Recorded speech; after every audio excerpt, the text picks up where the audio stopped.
By all accounts, street harassment is a prevalent problem pretty much everywhere. So it would be important to understand, why does it happen? Why do harassers harass?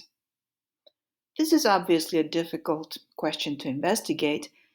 We can ask people who harass strangers on the street, but this is only one of many, many human behaviors for which people often are not very good at articulating their motivations. And of course, here we have the added reason that harassers may not want to admit to these behaviors. But here are some things we have found out so far. In one study, the researcher surveyed a number of people, some of them men who did admit that in the past year they had engaged in some harassing behaviors, although it wasn't labeled harassment in the survey. Of 45 men participating, 42 reported that they had engaged in harassing behaviors, and when asked why or what they wanted to get out of it, they report that they would like the women that they talked to smile, to start a conversation, to make a friendly gesture, those kinds of things. So, this goes along with one reported motivation of some harassers feeling that this is harmless, it's a way of indicating attraction. Sometimes the harassers frame this, at least when researchers ask them, frame it as an expression of affection to strangers. So, well, that seems a little strange to me, but some people see it this way. On a kind of related point, it seems pretty clear that often the reason for harassment, it isn't about the target of harassment in any primary way. It's primarily about the men or boys bonding among themselves. And this relates with what the harassers sometimes report as the wish to have some harmless fun, to, it's kind of boring, something to do.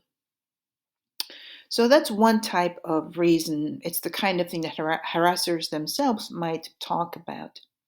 And then researchers thinking about this still have a question about, in addition to that, or instead of it, is harassment actually more about control, about power?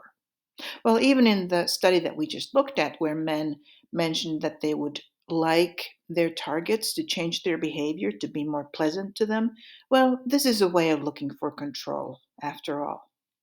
In addition to this, Nielsen has this interesting way of laying this out in a broader context of other kinds of interactions, not just gender based street harassment. She asks us to imagine, what if you have a construction worker who is a man and a woman wearing an expensive business suit walks by? Well, right there, her apparent success in life may cause him to feel that he's not doing as well in terms of careers.